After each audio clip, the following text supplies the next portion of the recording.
नमस्कार, बहुत बहुत स्वागत आपका। मैं हूं आपके साथ मनोराज सक्सेना। बात ईरान की करते हैं। ईरान के राष्ट्रपति इब्राहिम रईसी और विदेश मंत्री हुसैन अमीर के हेलीकॉप्टर क्रैश में मौत के बाद दुनिया एक बार फिर तीसरी जंग के मुहाने पर आकर खड़ी हो गई है। अपने राष्ट्रपति की मौत के बाद ईरान बुरी तरह से भड़का हुआ है। अमेरिका जहां पूरे मामले में खामोश है, तो वहीं भारत ने कहा है कि भारत और ईरान की दोस्ती में रईसी की बड़ी भूमिका रही है। हेलीकॉप्टर क्रैश की घटना कोई साजिश है या फिर हादसा, यह अब तक साफ नहीं हुआ है। इस बीच इजरायल की भूमिका को लेकर बड़ा दावा किया जा रहा है। घटना के बाद इजरायली न्यूज एजेंसी कान ने दावा करते हुए कहा था कि किसी के बचने की कोई संभावना नहीं है। इसके बाद इजरायल पर शक और बढ़ गया है।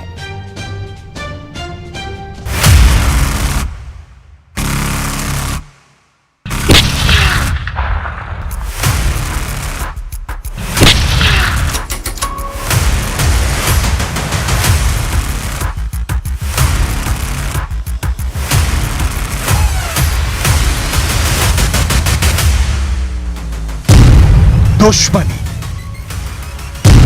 साजिश, षड्यंत्र, धोखा, गद्दारी, बदला, विश्वासघात, हत्या, हादसा। इब्राहिम रईसी की मौत की मिस्ट्री क्या? आयतुल्लाह सैयद इब्राहिम रईसी खादिमुर रज़ा अलैहिस्सलाम।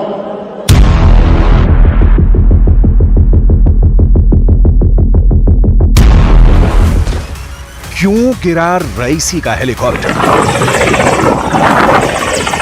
कैसे हुई रईसी की मौत? जलने से, चोट लगने से, या वजह कुछ और रही?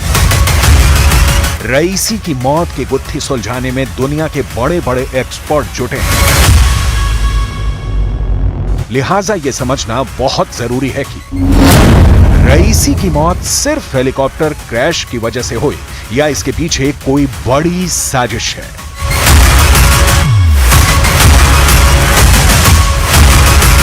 ईरान के राष्ट्रपति इब्राहिम रईसी की मौत को लेकर इस वक्त दुनिया भर में कई थ्योरी चल रही है और हर थ्योरी के पीछे कारण गिनाए जा रहे हैं। हम उन 5 बड़ी थ्योरी को दिखाने जा रहे हैं जिसमें रईसी की मौत की वजह का A to Z जवाब आपको मिल जाएगा। लेकिन उसके पहले वो 5 सवाल जो साजिश और शंका की गुंजाइश पैदा करते हैं।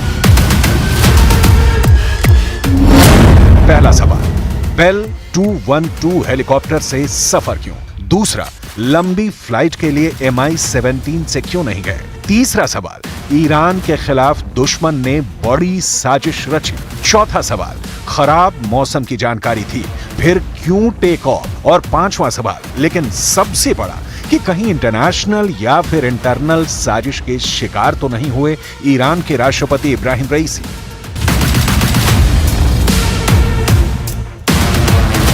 इन सवालों में रत्ती भर भी सच्चाई है तो फिर पूरी दुनिया के सामने नया और एक बहुत बड़ा संकट आने वाला है।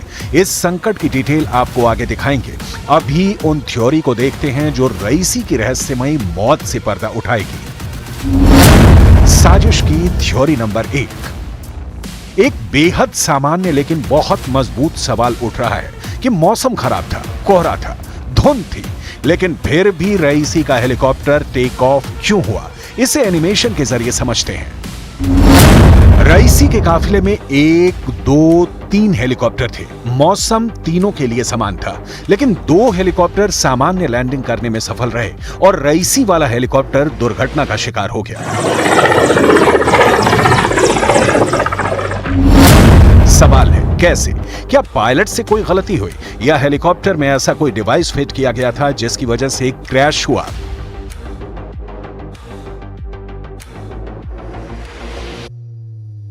इस सवाल की तह तक जाने के लिए अजरबैजान से ईरान के रिश्ते को समझना होगा, जहां से रईसी का हेलीकॉप्टर टेक ऑफ हुआ। अजरबैजान ईरान की तरह ही शिया बहुल देश है, लेकिन अजरबैजान के रिश्ते ईरान से ज्यादा इजराइल से मजबूत रहे हैं। इसके पीछे की वजह है आर्मेनिया से अजरबैजान की दुश्मनी, जिसकी वजह है सीमा विवाद। इस मुद्दे पर इजरायल अजरबैजान का साथ देता रहा है, जबकि ईरान सीमा परिवर्तन का समर्थन नहीं करता। और यही सामने आती है साजिश की थ्योरी नंबर 2। अजरबैजान से रईसी का हेलीकॉप्टर उड़ान भरता है। हेलीकॉप्टर के बारे में कहा जा रहा है कि वो वेल कंडीशन में था, यानी किसी तरह की कोई तकनीकी दिक्कत या परेशानी हेलीकॉप्टर में नहीं थी। तो फिर क्रैश कैसे हो गया? रईसी की मौत का ईएमपी कनेक्शन।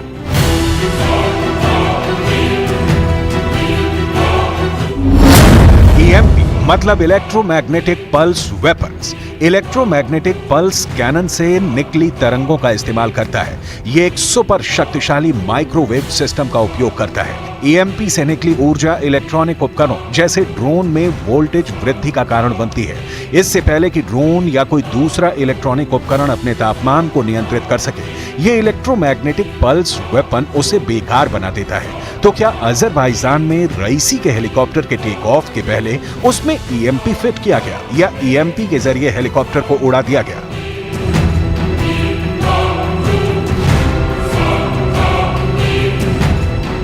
ईरान की बढ़ती ताकत पश्चिम देशों से लेकर अमेरिका और इजरायल तक के लिए परेशानी का कारण रही है। यूक्रेन युद्ध में रूस को ईरान के ड्रोन सप्लाई की वजह, परमाणु शक्ति का संवर्धन वो कारण है जिसकी वजह से नाटो ताकतें बहुत तनाव में रही हैं। लिहाजा ये भी शंका पैदा हो रही है कि कहीं रईसी की मौत का कारण पश्चिमी देशों में रची गई कोई साजिश तो नहीं है। साजिश की थ्योरी नंबर 3। मध्य पूर्व में ईरान बड़ी शक्ति है और इब्राहिम रईसी इस शक्ति का केंद्र थे। एक ऐसा नेता जिसका अमेरिका घनघोर विरोधी रहा है। रईसी पर अमेरिका प्रतिबंध भी लगा चुका था। ईरान अमेरिकी प्रतिबंधों के कारण टेंशन में भी रहता था, क्योंकि मुल्क की तरक्की में ये प्रतिबंध बहुत बड़ी बाधा है। रईसी के नहीं होने पर अमेरिका या पश्चिमी ताकतें मिडिल ईस्ट में खुलकर खेल सकती हैं। 2020 में ईरान के लोगों के लिए हीरो माने जाने वाले जनरल कासिम सुलेमानी की एक अमेरिकी ड्रोन हमले में मौत हो गई थी, और यही वजह है कि यह शंका जताई जा रही है कि कहीं रईसी की मौत के पीछे पश्चिमी ताकतें तो नहीं हैं। अमेरिका ने रईसी की मौत की वजह किसी तरह की साजिश होने से शुरुआती तौर पर इनकार किया है, लेकिन फुल प्रूफ इनकार अब भी बाकी है। जाहिर है शक की बड़ी गुंजाइश अब भी शेष है। साजिश की थ्योरी नंबर 4। ये रईसी थे जिन्होंने हमास का खुलकर समर्थन किया। ये रईसी थे जिन्होंने यमन के हूथी विद्रोहियों को समर्थन दिया। ये रईसी थे जिन्होंने लेबनान के हिजबुल्लाह का समर्थन किया, और ये तीनों मिलकर इजरायल को जख्म देते रहे हैं। इसीलिए कहा जा रहा है कि रईसी के अंत में कहीं इजरायल का हाथ तो नहीं। यह तथ्य है कि हमास को ईरान से समर्थन मिलना बंद हो जाए तो गाजा से लेकर रफा तक इजरायल कब्जा कर ले, और यही वजह है कि रईसी की मौत का इजरायल से कनेक्शन जोड़ा जा रहा है। इस साजिश को मजबूती देने के लिए कहा जा रहा है कि अजरबैजान में जब रईसी मौजूद थे, उसी वक्त इजरायल की खुफिया एजेंसी मोसाद ने उनके हेलीकॉप्टर के साथ छेड़छाड़ की। इजरायल अक्सर अपने दुश्मनों को विदेशी जमीन पर मारने की साजिश रचता है। मोसाद ऐसे ऑपरेशन को अंजाम देती है, लेकिन यहाँ ध्यान देने वाली बात है कि अजरबैजान में मोसाद ही एक्टिव नहीं है, बल्कि ईरान के रिवोल्यूशनरी गार्ड भी बड़ी तादाद में मौजूद हैं। सवाल घूम फिर कर वहीं पहुंच जाता है कि फिर क्या हुआ था रईसी के हेलीकॉप्टर के साथ? कैसे क्रैश हो गया हेलीकॉप्टर जिसमें रईसी की मौत हुई? साजिश की थ्योरी नंबर 5। एक शंका यह भी जताई जा रही है कि रईसी की मौत की वजह इंटरनेशनल नहीं, इंटरनल षड्यंत्र हो सकता है।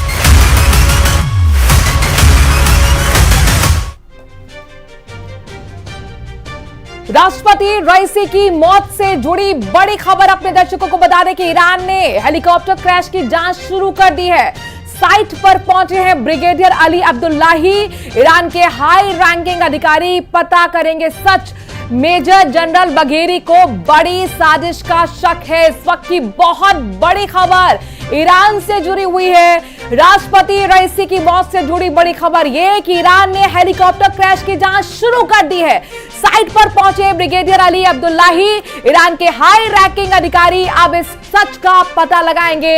मेजर जनरल बघेरी को बड़ी साजिश का शक है, और इसीलिए हेलीकॉप्टर की साजिश का पता लगाने के लिए, सच पता लगाने के लिए अब ये जांच शुरू कर दी गई है। तो अपने दर्शकों को बता दें कि ईरान में अब 5 दिन का शोक भी रखा गया है, लेकिन इस बीच ईरान और इजराइल के कैंप फिर से एक्टिव हो गए हैं। इजराइल और अमेरिका खामोश है। ईरान भी जानता है कि रईसी की मौत पर उसके दुश्मन जश्न मना रहे हैं। ऐसे में इस हेलीकॉप्टर क्रैश ने एक ऐसा तनाव पैदा कर दिया है जिसमें सबकी नजर अब व्लादिमीर पुतिन पर है।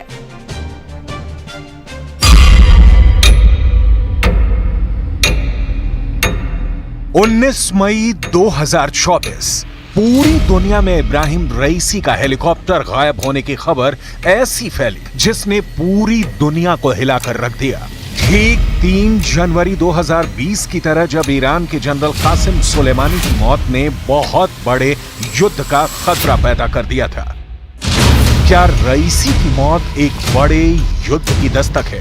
क्या रईसी का हेलीकॉप्टर क्रैश वर्ल्ड वॉर का लॉन्चिंग पॉइंट है?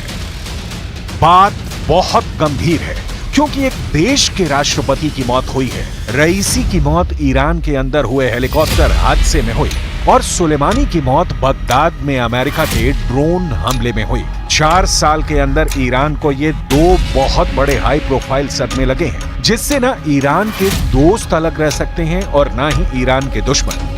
क्या ये वाकई ईरान में सुलेमानी पार्ट 2 है? एक तरफ ईरान की मिलिट्री लीडरशिप पर हमला हुआ और अब ईरान की पॉलिटिकल लीडरशिप का अंत हो गया। जिस हेलीकॉप्टर में इब्राहिम रईसी सवार थे उसमें उनके विदेश मंत्री हुसैन आमिर अब्दुल्लाहियां भी थे, यानी प्रेसिडेंट भी खत्म और विदेश मंत्री की भी मौत। ईरान के प्रेसिडेंशियल हेलीकॉप्टर क्रैश में राष्ट्रपति और विदेश मंत्री समेत 8 लोगों की मौत हुई है। पूरा ईरान मातम मना रहा है। अब यह हादसा है या साजिश? सवाल लगातार उठ रहे हैं। एक देश के राष्ट्रपति और विदेश मंत्री का ऐसे हादसे में मारा जाना, ये बात किसी के हलक के नीचे नहीं उतर रही।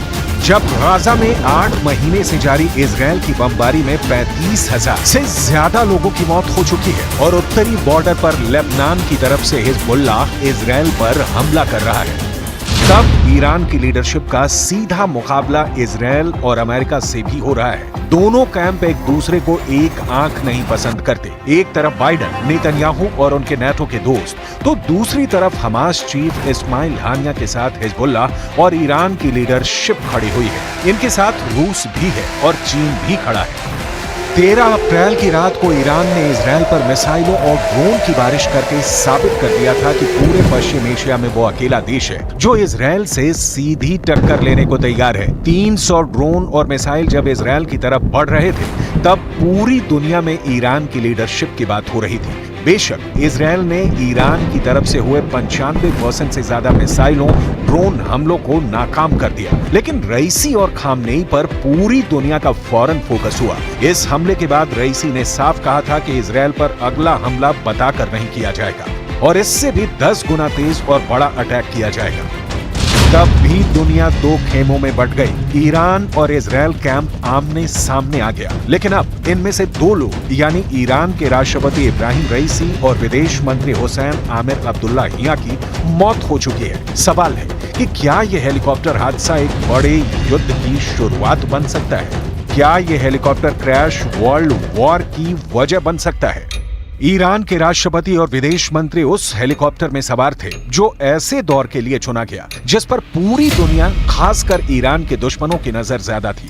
ईरान के राष्ट्रपति रईसी अपने पड़ोसी अजरबैजान में किज कलासी और खोदा फरीन बांध का उद्घाटन करने गए थे। ये उस वक्त का वीडियो बताया जा रहा है जब रईसी और बाकी लोग उद्घाटन वाली जगह हेलीकॉप्टर से जा रहे थे। ऐसा कम ही होता है जब ईरान या बाकी देश की टॉप लीडरशिप विमान या हेलीकॉप्टर में साथ चलती है। इस वीडियो में रईसी भी हैं और विदेश मंत्री अब्दुल्लाहियां भी। इस उद्घाटन के बाद वो वापस ईरान के तबरीज शहर की तरफ जा रहे थे। रईसी बेल कंपनी के UE-212 हेलीकॉप्टर पर सवार थे, लेकिन रास्ते में ही उनका हेलीकॉप्टर क्रैश हो गया। जहां हेलीकॉप्टर गिरा वो जगह तबरीज शहर से 50 किलोमीटर दूर वर्जे कान शहर के पास है। इस हेलीकॉप्टर क्रैश को लेकर थ्योरी बहुत सी सामने आ रही है।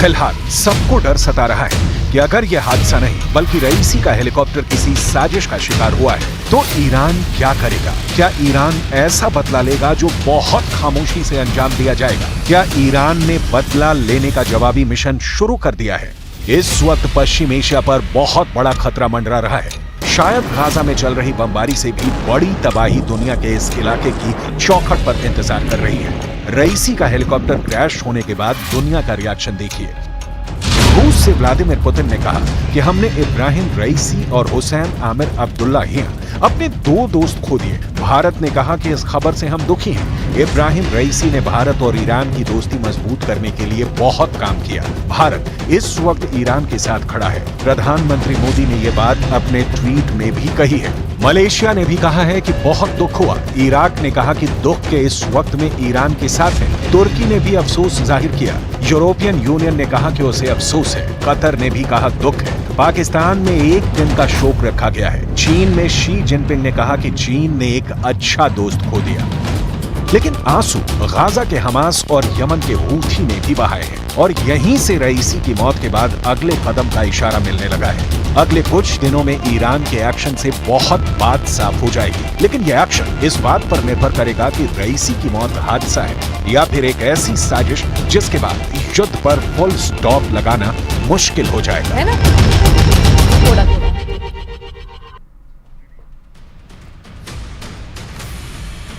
इब्राहिम रईसी के पूरे जीवन के बारे में अब बहुत सारी बातें कही जा रही हैं। 1988 में दुनिया का सबसे बड़ा फांसी कांड ईरान में हुआ था जिसमें एक साथ 5000 लोगों को फांसी पर लटका दिया गया था। इस फांसी कांड में फैसला देने वाले लोगों में एक नाम इब्राहिम रईसी का भी था।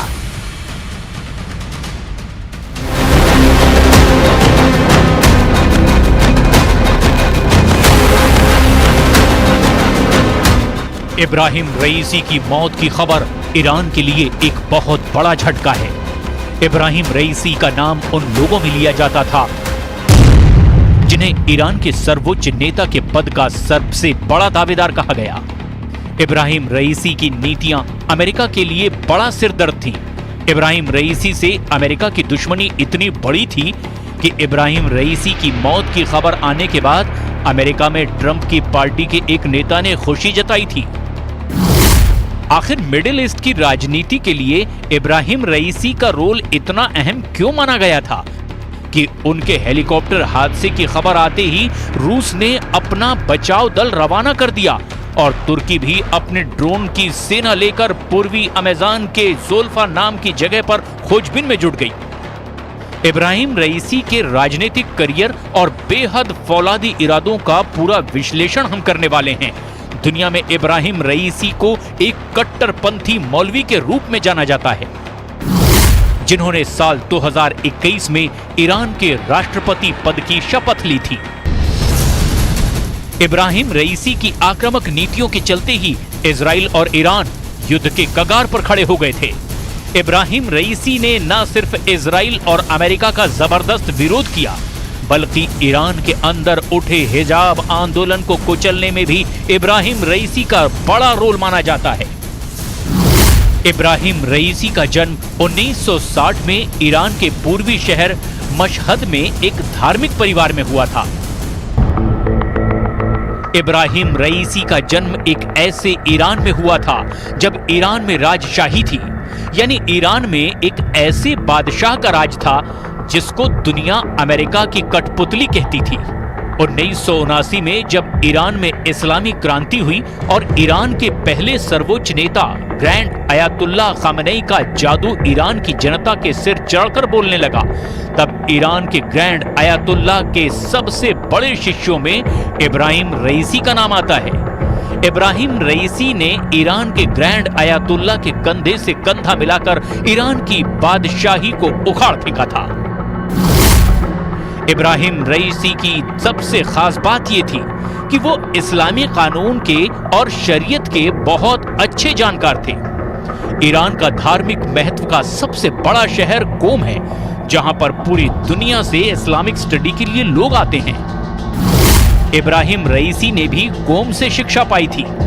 ईरान के प्रसिद्ध मौलवियों से इब्राहिम रईसी ने शरीयत का ज्ञान लिया था। 1979 में इस्लामी क्रांति सफल होने के बाद और ग्रैंड आयतुल्लाह के सुप्रीम लीडर बनने के बाद इब्राहिम रईसी का सितारा बुलंद हो गया।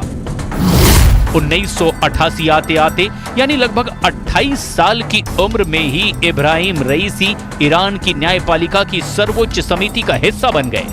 1989 में इस्लामी क्रांति का विरोध करने वाले ईरान के 5000 नेताओं को जिस समिति ने फांसी की सजा दी थी, उसमें इब्राहिम रईसी भी शामिल थे।